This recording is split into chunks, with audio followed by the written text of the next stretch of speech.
Hey guys, welcome to the show. Today we're going to be talking about Startup School. There's this big company over in the States called Y Combinator, and they've invested in startup software companies, apps, that kind of stuff, all sorts of things really. But their investment portfolio is worth pretty much now over $100 billion. And they're offering this free online course. It's called startupschool.org. You can still sign up today. Again, it's free of charge, and they give you incentives. For example, you can get $30,000 worth of free stuff, AWS, Amazon, DigitalOcean, all this kind of goodness that you can get for free. And it's pretty much just an 8-week course in which you're going to participate with other startups all over the world, sharing your progress. And the idea is they want you to launch a product out there into the wild. So if you don't already have a product out there, they're going to try getting your head in the game on how to make a successful startup company. And pretty much what I'm going to do is, this is the first week, I've just started it, and I'm going to share my progress, all that kind of stuff that I've learned this week. And I haven't actually finished this week because there's a few AMAs, Ask Me Everythings, and a group chat for me to complete. I'm releasing this now because I'm hoping some people out there who haven't heard of it might sign up and gain some knowledge. Now, what I'll say is, don't be afraid of joining the course if you don't have an idea or you haven't written an app before or you're still learning the show, because it's experience. I joined my first, online incubator about 10 years ago. And again, we had this weekly motivational chats with other startup founders, and it really helped me get my head in the game on setting tasks, learning from other people, seeing their progress week to week, all that kind of stuff. So by doing that 10 years ago, I feel like I'm a better candidate at doing it again now. And so just do it. Just check it out and do it, startupschool.org. Again, I'm going to share with you what I did. Pretty much, I got a couple of emails the other day, and I was like, oh no, it's starting already. Do I have time for this? And ideally, they say do not spend any more than 2 to 3 hours on their material, because you're meant to be working on your own stuff, and not everyone has the time to do things. So that is a relief. And the first thing I had to do was submit a company update. Now, the idea of submitting a company update is so you can track your progress over the next 8 weeks. Have you made progress? Have you learned anything? And this is what they tell you to do. The main task here is to define a metric to measure your progress. So I picked MAUs, monthly active users, and I gathered that in from the opt-in data from the iOS App Store. Apple's App Store, they give you that data. Currently right now, 37% of all iOS users give the analytics to Apple, and Apple share the analytics to you. So the first question they ask you in your weekly update is, how many users have you talked to? And this is to underline the fact that you should be talking to users to keep you grounded on what you need to be solving. Because if you're not talking to anyone, you could be going off on a mad tangent and all that kind of stuff. So me, I've only been really talking to one user this week. So I'll put that down. Hopefully that will improve. Hopefully this was the kip up the backside to encourage me to talk to more people. There it is. Second is to define your biggest reason for growth this week. And that is actually pretty good, because you could be growing and you don't know why. So you just need to take a bet, think about growth. For me, submitting an app update does grow my audience. And also, I believe we were featured in the press in a specialty magazine. So I believe that was the biggest reason for growth. Of course, I do not have that much analytics to track the clicks and all that kind of stuff, so I don't know for sure. But I put down that we were submitted in a magazine of our industry, so that's probably the biggest reason for growth. And lastly is, what is your next big tasks for next week? Now, when you watch the lectures, they say you should define weekly tasks rather than monthly tasks. And actually, it's pretty good because I do this as well. Usually I cram lastminute.com to get my tasks done. So if you do it weekly, you're more likely to make more progress than just setting a big audacious monthly task and then just going, oh my God, I'm in the last week, what do I do? And cramming it in that way. So the main one for me was to submit a patent. That's going to be a challenging one because I'm not an expert in patents, but I'll do it anyway. And I want to do an additional patent to it. So I'm going to get that done, I think, by tomorrow. That's a deadline for me. So after this, I'm going to run on that. And lastly, actually, they say you get to participate into a group chat. So a group chat with other startup founders from around the world. In the lectures, they actually tell you, or in the syllabus, I believe I read it, they sort you out between similar time slots as you in the world, similar verticals, similar all this kind of stuff, similar startups in the same sort of position as you. So they're gonna sign you up to different startups. But the idea here is just to keep your motivations. I picked Thursday at 8 p.m. in Australia, so that's pretty good because yeah, I can do that time. So worldwide, wherever you are in the world, there should be a time slot for you. There was pretty much every single hour there was availability. So overall, I think this was a really fun update because I'm excited if I keep this going. Hopefully I will, because I'm recording this progress, publicly available. I'd like to see how I progress at week 8 compared to week 1. Now, there's a few other videos that they sent for you to understand and digest, and the first one was orientation, and I didn't even click on it when they sent me it the first week, but after doing the company update, because you had to submit it by the end of Wednesday, so I did that, and now I went to orientation. And one tip for you is when watching videos, I use this a plugin for Chrome. I think it's called Video Speed. I'll get the link in below, but I watch all the lectures at 3x speed. You know, a 25-minute video, yeah, you can do it in under 10 minutes. So that's what I recommend if you guys are competent at English, to do it, because then you can skip all the pauses, that kind of nonsense. But cool stats for these guys, these startup school people, is that 9,000 startups launched their products last year from startupschool.org. It's good. And over 120 companies from Startup School are now official YC companies. And if you're a YC company, you get like 100K in investment, that kind of stuff. So that is, okay, the percentage isn't high, but it's a doable progress. So wherever you are in the world, you could be one of these companies. It's a doable thing.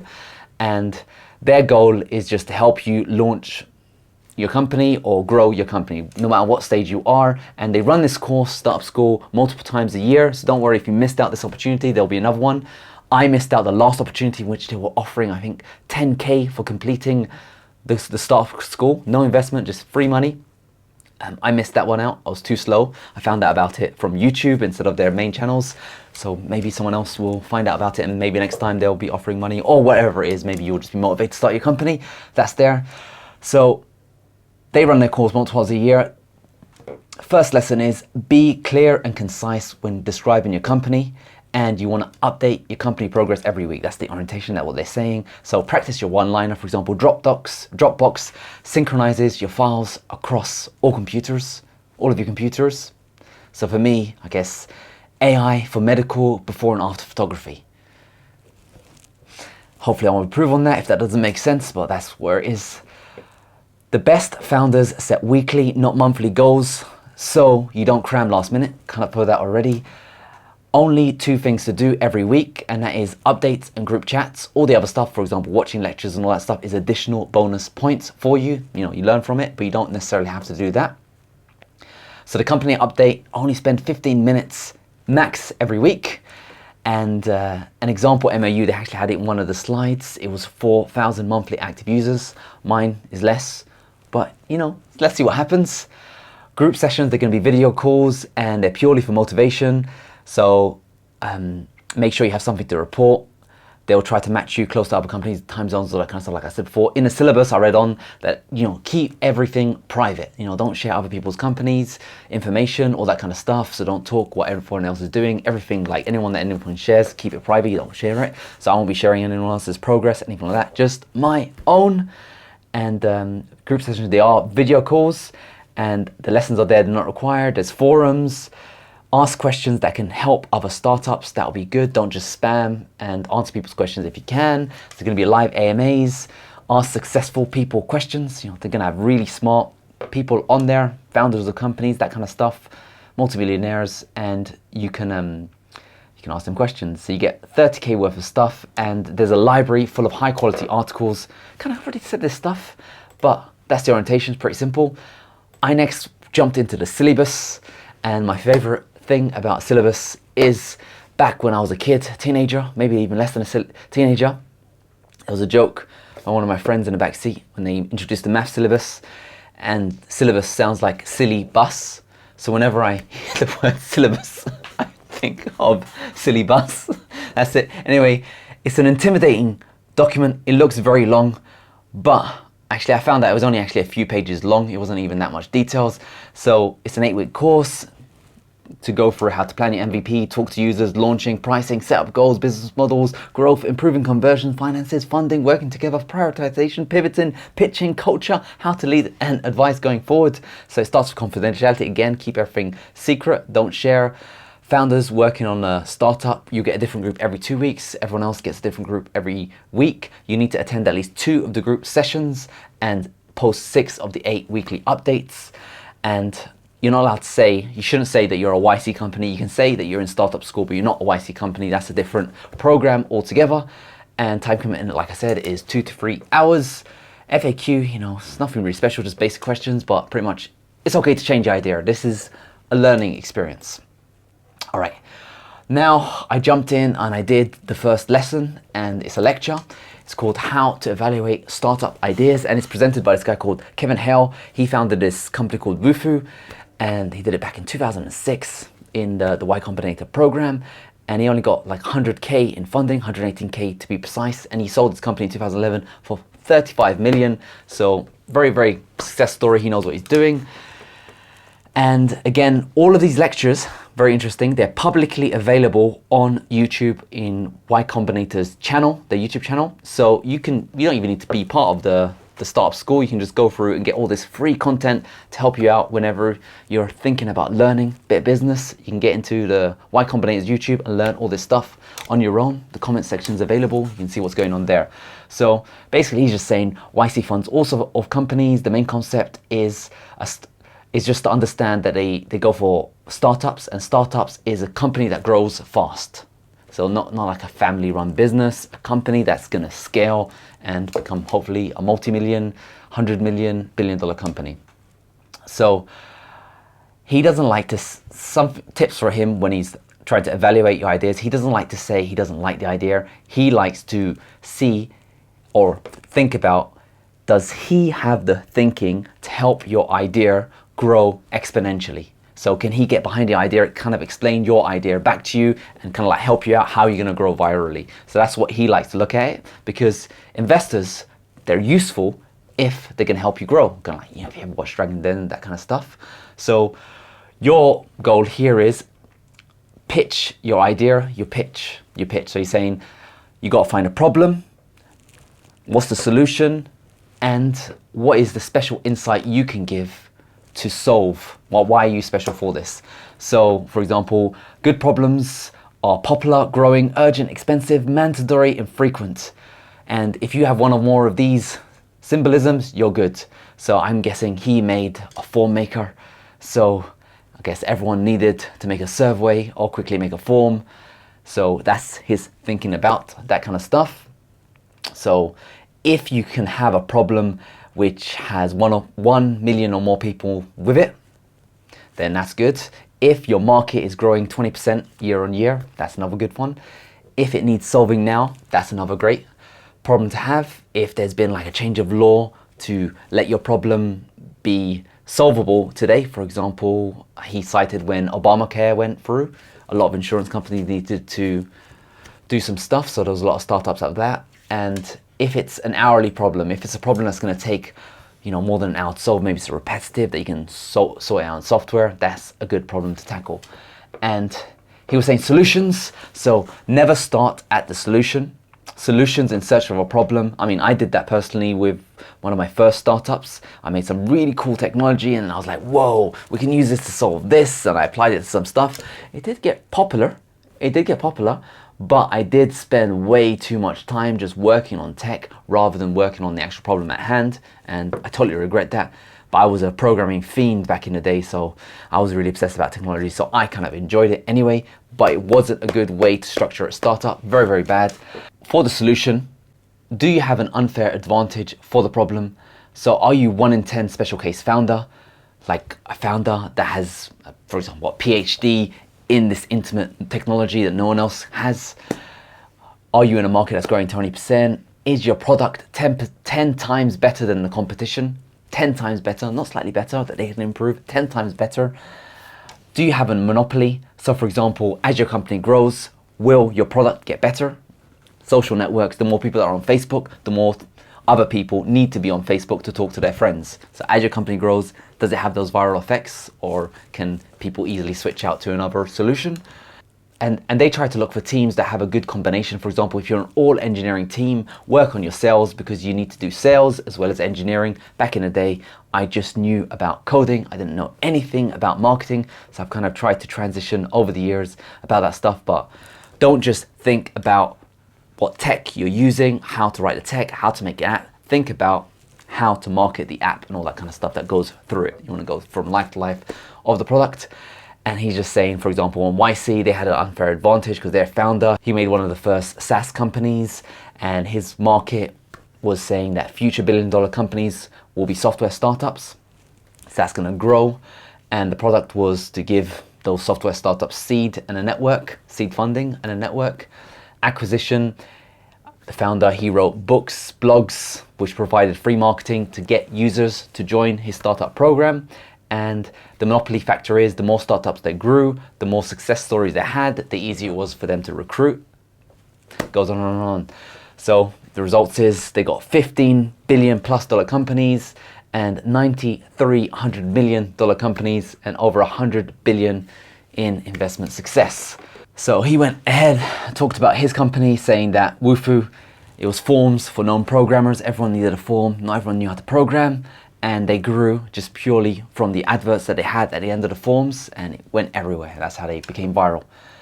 All right, next up is how to plan an MVP, and this was by the CEO of YC, Michael Sibel, and he's one of the co-founders of Twitch. So if you're one of these gamer fans out there, you can actually be chatting to one of the co-founders of Twitch by joining this program. There you go, reasons to join. And he's advised hundreds of startups. And again, this lecture, it's previously been posted on YC's YouTube channel. So I've actually seen it before, but it's always fun to rewatch a lecture. So he's just going on about MVPs, minimal viable products, and they are the most basic version of your application. He was kind of like hitting it hard about don't over-engineer your product. I found an MVP very useful for me because when I was first thinking about this idea, I was like, oh, the features, how is this going to workflow? But when I said, oh my God, okay, I need to set a deadline, need to do MVP, I was just scratching all the features away and just finding the most critical one that was useful. And that actually helped me get my app launched. Just making an MVP, simmering it down to the most basic features and having a deadline. It just rushed me, deleted everything, got something going, and that was, yeah. So MVPs, I got to test to it, the best thing you can do. So his advice is talk to users before building an MVP, and you can be your own user. And if you're solving a problem, then it's easy to know the user because you know what the problem is, you know people that are having that problem, you could be having that problem. Launch quickly, launch something bad, quick, and get feedback. Yeah, I did that. It's very useful. And like I said, it was great for me. If your MVP doesn't fix a problem, you can change your MVP. Don't try to find a problem that your MVP you think fixes, yeah? So just, it's all about solving a problem. MVP to solve a problem. So he was giving examples. Airbnb, they never had payments. You had to exchange money with the host. They had a part-time CTO and they had no map view. So it's very, very painful, but they just got it up and running. Twitch, it wasn't a game streaming, it wasn't a game streaming company whatsoever. They just had a low res stream on some dude on the internet, 24-hour stream, and no video games, just purely a camera on a dude. That's how they started. Stripe, it had no features. The founders would come to individual companies and set it up, integrate their software on site, and all of these companies went on to become billion-dollar companies. So yeah, just start bad and get it going. It's all about trying to launch your application as quickly as possible. Some cases need a heavy MVP. So MVP that requires a lot of work. For example, if you're planning to launch rockets, if you're doing something in biotech, if you're doing something that is highly regulated, then you will need to put in work. But everything else, really, you can just launch quickly and get it going. And he's pretty much just saying, like, you know, once you show people your app, your idea, once you crystallize it, you can really just understand how it works, because a lot of the problem in your brain is knowing what the problem is you need to solve, especially when you have a cool idea. I've had this problem throughout the years. Very, very useful to do MVP. And one advice he's saying is just treat it like a paper you wrote in the first grade. It's just you want to get something out and just imagine how good you'll be in the next 5 years after you graduate. It's not about trying to get the perfect thing out there to ruin your reputation straight away and all that kind of stuff, go viral. It's pretty much just saying launch fast. For example, no one remembered, do you remember when Google first launched? You don't. So there's two launches. There's just a launch to get it out there, just to get feedback, and there's a press launch. Press launch is when you do all the fancy work, but just a quick launch is just to get it in someone's hand and understand if you're solving the problem that is at hand. So other tips he was saying, never ask users for features.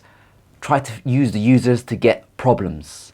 If a user starts giving you features, just ask why. Why that feature? Just try to distill what the problem is, because you're the expert in the field to figure out what the feature you should add to solve their problem, and you just need to find out what the problems are. And again, MVP is all about shitty work, just to see if you can solve a problem. Do you focus on growth? Do you focus on keeping your users, growing your users? You got to do everything. You're a startup, you're just getting it out there and going. How do you know if your product has market fit? If you're building the right product, and he's saying you know that you have your product has market fit when you stop working on features and you're purely just trying to maintain the ship because you're getting so much users, so much traffic, and you're trying to just figure out the servers and the load that you're getting. So he's just saying MVP, get something out there, distill your idea into something simple and just get it going. And that's the whole point of this course. Next up, there's a lot to go through. Hopefully I'm almost finished, but it was just, there's a couple of AMAs this week. Ask me anythings. One we had about analytics, and so many questions on there, so many people asking questions. I figured, you know, I don't really want to integrate any third-party analytics software, and I didn't want to be rude about saying that publicly, so I'm just going to read the comments on this one and see what kind of advice is put out there. Most people were just pretty much just asking, what's the easiest analytics software I can integrate in 1 or 2 days, and what kind of points shall I monitor? So that was that. And the second one about this week's lessons, loads of comments, of course. You get to talk to the guy who co-founded Twitch, get to talk to the guy that founded the Form Maker, sold it 35 billion, amazing people out there, loads of comments. A lot of people use the space talking about their startup, and they're also asking great questions. So you could be part of this program and all that stuff. On top of that, there's a free public library full of all the articles and lessons and what I write here. Loads of articles, all public, ideas, getting started, growth, marketing, PR, culture, pretty much everything you need to learn about making a startup dream a reality. So if you haven't signed up already, they're still accepting applications for Startup School. It's just started this week, so you can get in there. Well, that's what they say. And if not, you can still watch all the lectures. It's on YouTube, and I recommend it. It isn't like making an app isn't just about engineering. It's about marketing, it's about sales, it's about understanding the problem. It's about starting with a problem, finding a solution, and if you have a good problem and you make a great solution for it, it's going to grow. Hopefully you guys will be the next $1 billion success story. So hope you guys found this video useful, and I hope that I will continue on to week 8, fingers crossed, and hope you guys enjoyed the show.